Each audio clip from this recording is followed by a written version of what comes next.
now cross to the Seoul Leadership Conclave, where Prime Minister Narendra Modi is currently speaking. आ रहा था तो chairman Shri ने मुझे उसका पूरा मॉडल दिखाया, प्लान दिखाया। वाकई मुझे लगता है कि आर्किटेक्चर की दृष्टि से भी ये लीडरशिप लेगा।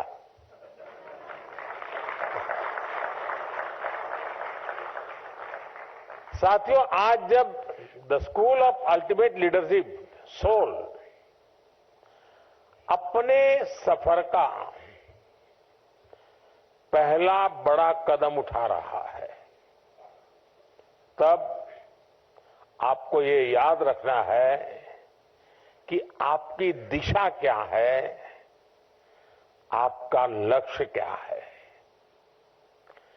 स्वामी विवेकानंद जी ने कहा था, give me 100 energetic young men and women and I shall transform India।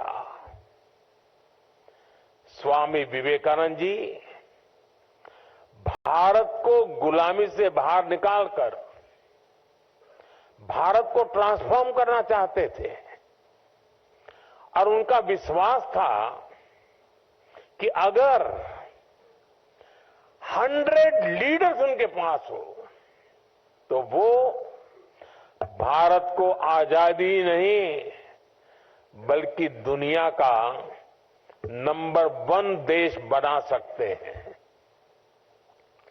इसी इच्छा शक्ति के साथ, इसी मंत्र को लेकर हम सबको और विशेषकर आपको आगे बढ़ना है। आज हर भारतीय 21वीं सदी के विकसित भारत के लिए दिन रात काम कर रहा है। ऐसे में 140 करोड़ के देश में भी हर सेक्टर में, हर वर्टिकल में, जीवन के हर पहलू में हमें उत्तम से उत्तम लीडरशिप की जरूरत है। सिर्फ पॉलिटिकल लीडरशिप नहीं, जीवन के हर क्षेत्र में स्कूल ऑफ अल्टीमेट लीडरशिप के पास भी 21st सेंचुरी की लीडरशिप तैयार करने का बहुत बड़ा स्कोप है। मुझे विश्वास है स्कूल ऑफ अल्टीमेट लीडरशिप से ऐसे लीडर निकलेंगे जो देश ही नहीं बल्कि दुनिया की संस्थाओं में हर क्षेत्र में अपना परचम लहराएंगे।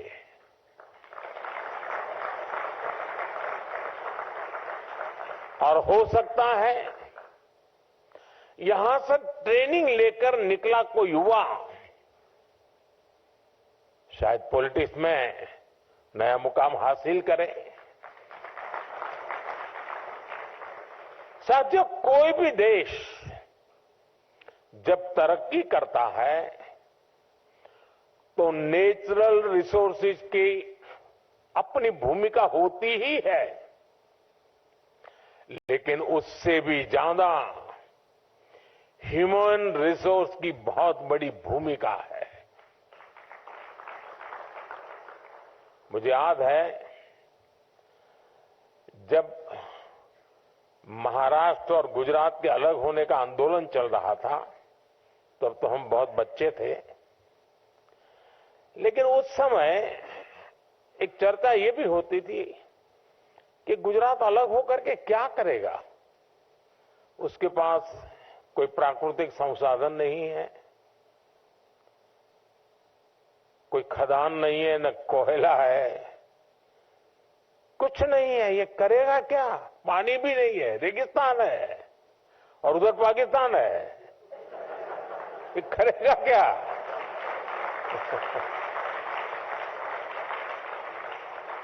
और ज्यादा से ज्यादा इन गुजरात वालों के पास नमक है, और है क्या? लेकिन लीडरशिप की ताकत देखिए, आज वही गुजरात सब कुछ है।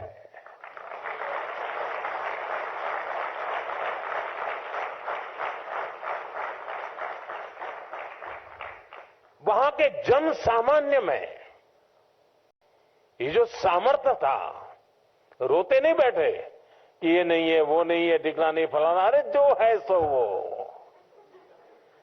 गुजरात में डायमंड की एक भी खदान नहीं है, लेकिन दुनिया में 10 में से 9 डायमंड वो हैं जो किसी न किसी के गुजराती का हाथ लगा हुआ होता है।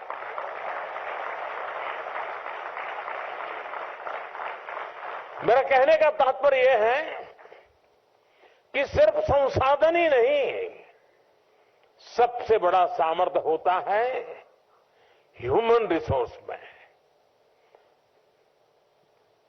मानवीय सामर्थ्य में, जनशक्ति में, और जिसको आज की भाषा में लीडरशिप कहा जाता है। 21st सेंचुरी में तो ऐसे रिसोर्स की जरूरत है जो इनोवेशन को लीड कर सके, जो स्किल को चैनलाइज कर सके। आज हम देखते हैं कि हर क्षेत्र में स्किल का कितना बड़ा महत्व है। इसलिए जो लीडरशिप डेवलपमेंट का क्षेत्र है, उसे भी नई स्किल्स चाहिए। हमें बहुत साइंटिफिक तरीके से लीडरशिप डेवलपमेंट के इस काम को तेज गति से आगे बढ़ाना है। इस दिशा में सोल की, आपके संस्थान की बहुत बड़ी भूमिका है। मुझे ये जानकर अच्छा लगा कि आपने इसके लिए काम भी शुरू कर दिया है। विधिवत भले आज आपका ये पहला कार्यक्रम दिखता हो, मुझे बताया गया कि नेशनल एजुकेशन पॉलिसी के इफेक्टिव इंप्लीमेंटेशन के लिए state education secretaries, state project directors और अन्य अधिकारियों के लिए वर्कशॉप हुई है। गुजरात के चीफ मिनिस्टर ऑफिस के स्टाफ में लीडरशिप डेवलपमेंट के लिए चिंतन शिविर लगाया गया है। और मैं कह सकता हूं ये तो अभी शुरुआत है। अभी तो सोल को दुनिया का सबसे बेहतरीन लीडरशिप डेवलपमेंट संस्थान बनते देखना है।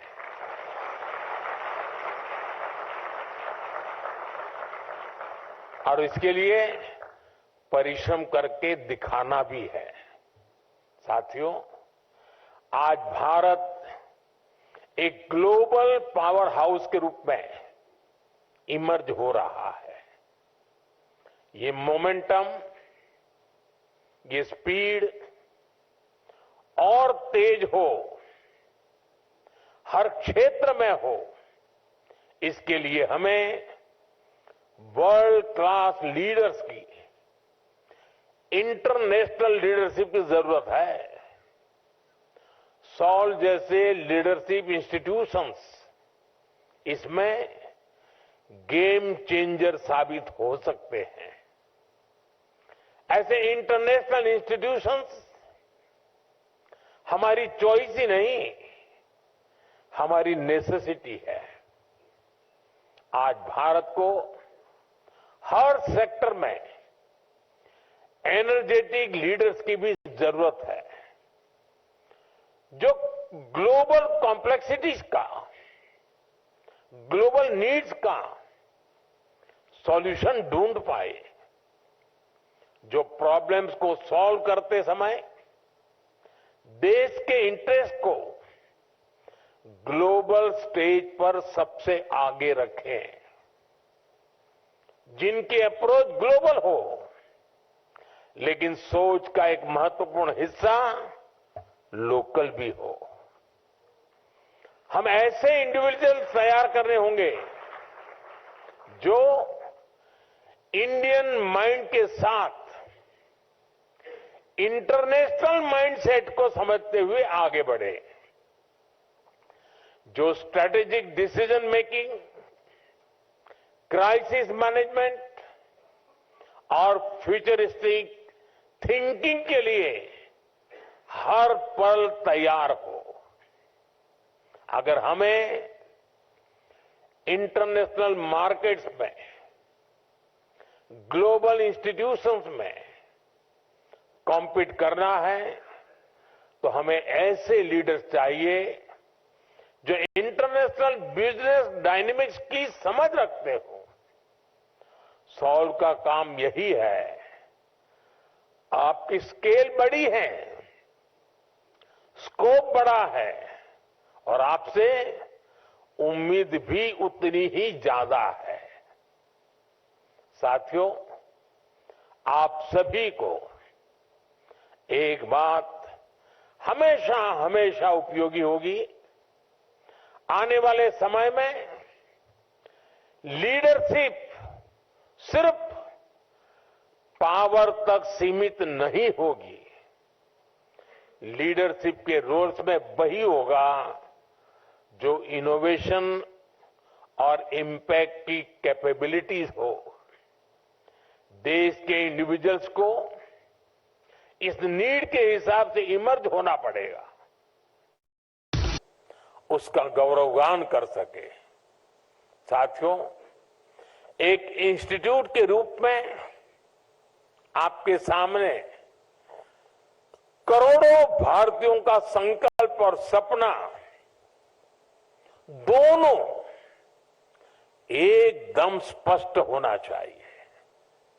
आपके सामने वो सेक्टर्स और फैक्टर्स भी स्पष्ट होने चाहिए जो हमारे लिए चैलेंज भी है और अपॉर्चुनिटी भी है।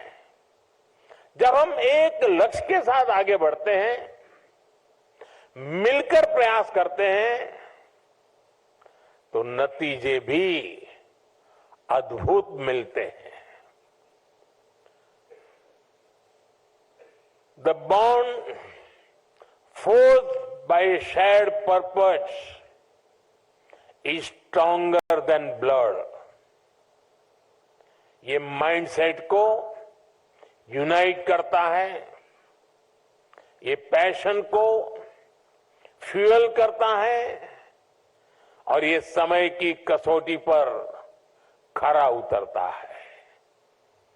जब कॉमन गोल बड़ा होता है, जब आपका पर्पस बड़ा होता है, ऐसे में लीडरशिप भी विकसित होती है, टीम स्पिरिट भी विकसित होती है। लोग खुद को अपने गोल्स के लिए डेडिकेट कर देते हैं। जब कॉमन गोल होता है, एक शेयर्ड पर्पस होता है, तो हर इंडिविजुअल की बेस कैपेसिटी भी बाहर आती है। और इतना ही नहीं, वो बड़े संकल्प के अनुसार अपनी कैपेबिलिटी बढ़ाता भी है और इस प्रोसेस में एक लीडर डेवलप होता है। उसमें जो क्षमता नहीं है, उसे वो एक्वायर करने की कोशिश करता है ताकि और ऊपर पहुंच सके। साथियों, जब शेयर्ड पर्पस होता है तो टीम स्पिरिट की अभूतपूर्व भावना हमें गाइड करती है। जब सारे लोग एक शेयर्ड पर्पस के को ट्रैवलर के तौर पर एक साथ चलते हैं तो एक बॉन्डिंग विकसित होती है। ये टीम बिल्डिंग का प्रोसेस भी लीडरशिप को जन्म देता है। हमारी आजादी की लड़ाई से बेहतर शेयर्ड पर्पस का क्या उदाहरण हो सकता है। हमारे फ्रीडम स्ट्रगल से सिर्फ पॉलिटिक्स ही नहीं, दूसरे सेक्टर्स में भी लीडर्स बने। आज हमें आजादी के आंदोलन के उसी भाव को वापस जीना है, उसी से प्रेरणा लेते हुए आगे बढ़ना है। साथियों, संस्कृत में एक बहुत ही सुंदर सुभाषित है, अमंत्रम अक्षरम नास्ति, नास्ति मूलम अनौषधम, अयोग्य पुरुषो नास्ति, योजकाः तत्र दुर्लभ। यानी ऐसा कोई शब्द नहीं जिसमें मंत्र न बन सके, ऐसी कोई जड़ी बूटी नहीं जिससे औषधि न बन सके, कोई भी ऐसा व्यक्ति नहीं जो अयोग्य हो। लेकिन सभी को जरूरत सिर्फ ऐसे योजनाकार की है जो उनका सही जगह इस्तेमाल करे।